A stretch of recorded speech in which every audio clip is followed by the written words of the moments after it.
Fala galera, chegando na nossa reta final aí, próximo ao segundo dia da prova do Enem, para quem está assistindo a data de lançamento. Então vamos comentar aqui um dos assuntos que aparece com muita frequência. Se liga aí.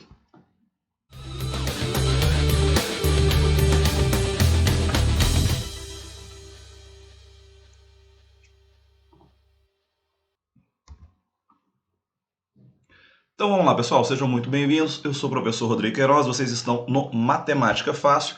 E é claro, né, nesse acordo, comentário ali de sempre, que vai lá, senta o dedo no like, se inscreve no canal, ativa as notificações e compartilha com a galera para ajudar o canal a crescer cada vez mais para vocês. Então beleza pessoal, um dos assuntos que aparecem ali com bastante frequência é a ideia dentro da estatística, né? Coisas ali dentro da estatística. E um dos assuntos é esse que a gente vai tratar aqui, ó. Se liga no enunciado. Falava o seguinte: o quadro apresenta o número de terremotos de magnitude maior ou igual a 7 na escala Richter ocorridos em nosso planeta nos anos de 2000 a 2011. Dica que a gente sempre dá aqui, né, pessoal? Apareceu uma tabela, um quadro, um gráfico, uma figura. Tenho partes da minha pergunta intercalada, esquece aquilo ali, olha para a pergunta como um todo para depois a gente voltar a interpretar. Então, esquece que tem tabela, esquece que tem aqui esse quadro e vamos fazer a nossa leitura. E aí falou: um pesquisador acredita que a mediana representa bem o número anual típico de terremotos em um período. Então já deu a dica, provavelmente vai pedir para a gente a mediana.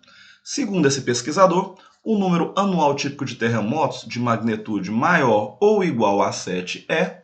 Então, de certa forma, ele está falando, vai lá e calcula a mediana. Então, beleza, galera. Primeira coisa com mediana, que a gente não pode errar. O que eu tenho ali no meu quadro? Eu tenho os anos e o terremoto. Se eu estou falando que eu quero calcular em relação ao terremoto, eu vou ter que pegar esses dados da segunda linha. Para cálculo de mediana, primeira coisa, coloque os elementos em ordem. Ordem crescente ou decrescente, tanto faz, tá? A gente escuta por aí que tem que ser ordem crescente. Não, pode ser decrescente também. Na maioria das vezes, o pessoal acha mais fácil organizar em ordem crescente. A gente acostumou com isso. Nosso cérebro trabalha melhor dessa forma. Então, vamos colocar ali em ordem crescente.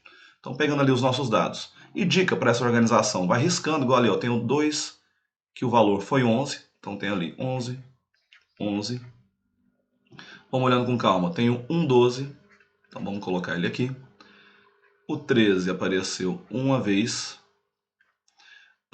14 temos? Não temos 14. Então, o 15 tem uma, duas vezes o 15.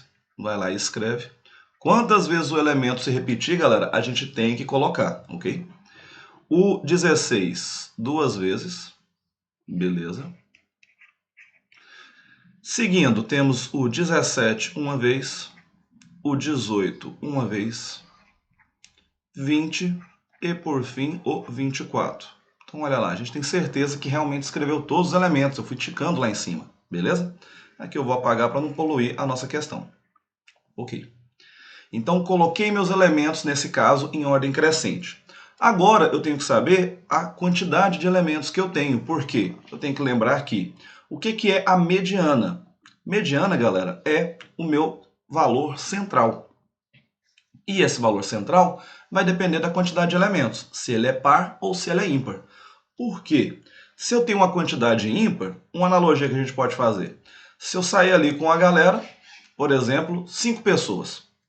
Eu tenho ali as pessoas 1, 2, 3, 4 e 5. E aí a galera começou a formar pares, casais. Então tem aqui um casal, um outro casal. E temos ali no meio o famoso segura-vela, aquele que sobrou, né? Essa pessoa que está segurando a vela, não é a pessoa que fica ali no meio, então ele já seria a nossa mediana. Então, quando eu tenho uma quantidade ímpar, sempre vai ter o segura-vela. Sempre vai ter aquela pessoa que sobra. Então, eu já tenho a minha mediana, o meu valor central. Agora, quando eu tenho uma quantidade par de elementos, por exemplo, eu tenho 6. Eu vou ter aqui um casal, um outro casal. Eu posso fazer um casal com esse? Sim, mas eu quero os centrais. Então, os centrais não seriam esses dois valores? Então, esses dois valores a gente faz a média aritmética deles. A gente soma e divide por 2. Então, eu tenho essa diferenciação, se a minha mediana é par ou ímpar. Então, para isso, vamos olhar quantos elementos nós temos aqui. Eu tenho lá 1, 2, 3, 4, 5, 6, 7, 8, 9, 10, 11, 12 elementos. Então, uma quantidade par. Vamos até colocar aqui num asterisco aqui. Eu tenho uma quantidade par de elementos, tenho 12.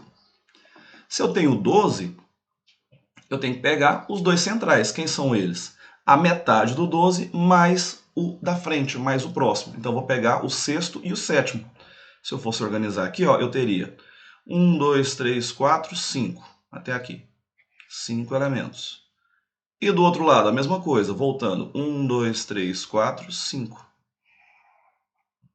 E eu fiquei ali com os dois valores centrais, que é quem? O sexto e o sétimo elemento. Depois colocou em ordem crescente ou decrescente.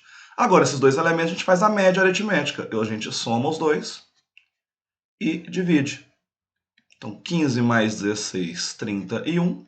31 dividido por 2, 30 dividido por 2 é 15. Então, é 15,5. Ou seja, o número anual típico de terremotos de magnitude maior ou igual a 7, vamos dar uma licença aqui para a gente ver todas as opções, 15,5, nosso gabarito, letra C. C de certo, C de certeza que você vai arrebentar na sua provinha do Enem nesse próximo domingo. Ou se você está assistindo um vídeo em outro momento, está se preparando ali para um concurso, para um vestibular, esse tipo de questão também aparece dentro dos estudos da estatística, beleza? Para quem for fazer o Enem aí, uma boa prova e a gente comenta essa prova logo na semana seguinte. E aquele muito obrigado para Priscila Alves, que se tornou membra aqui do canal no nível graduada. Muito obrigado e tamo junto.